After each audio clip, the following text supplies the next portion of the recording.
Next, live coverage of the All England Summarized Proust competition. Our commentators John Cleese, Terry Gilliam, and Terry Jones to discuss the 40th anniversary of Monty Python's Flying Circus and the hobbies of the Proust summarizers, which include golf, strangling animals, and first time for Countdown's number 2 story, tonight's worst persons in the world. The bronze to Elder Dowlin H. Oaks of the Quorum of the 12 Apostles of the Church of Latter-day Saints. He told an audience at Brigham Young, Idaho, that the backlash against the Mormons for meddling in the California Prop 8 vote last year was akin to the intimidation of blacks in the South during the Civil Rights Movement. Elder Oaks also referred to, quote, the newly alleged civil right of same-gender couples to enjoy the privileges of marriage. He also said those who seek to change the foundation of marriage should not be allowed to pretend that those who defend the ancient order are trampling on civil rights.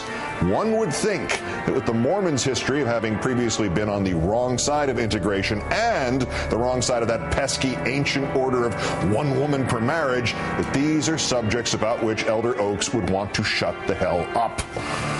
Runners-up Bill O the Clown and Britt Hume of Fix News said Bill O, quote, when President Bush was in trouble in Iraq, this network and this program and your program as well routinely hammered President Bush on Iraq.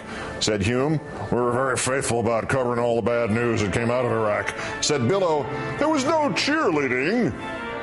Which universe was this in again? Hume said President Bush had put America on an amazing foreign policy path. He said this last year. O'Reilly said that the only reason news organizations were covering bad news from Iraq was, quote, because they want to embarrass the Bush administration. Do you care if another bomb went off in Tikrit? There's little news value in broadcasting daily bombings.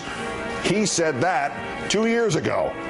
But our winner, Lonesome Rhodes Beck, this is terrific stuff. He installed a red phone on his set, supposedly so the White House could call to complain about Fox News, since it is, in his words, quote, more worried about the war on Fox than the actual war in Afghanistan.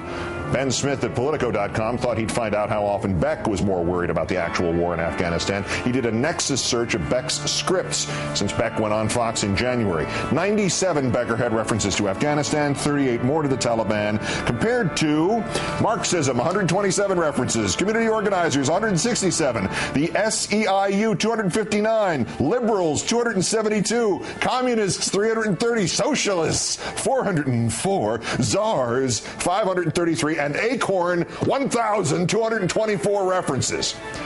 So that's 135 Beck references to Afghanistan and the Taliban, and just 3,316 Beck references to Acorn and other sleazebag smears on the president and his supporters. So exactly who is more worried about the war on Fox than the actual war in Afghanistan? Lonesome Rhodes Beck, that's who. Today's worst person in the world.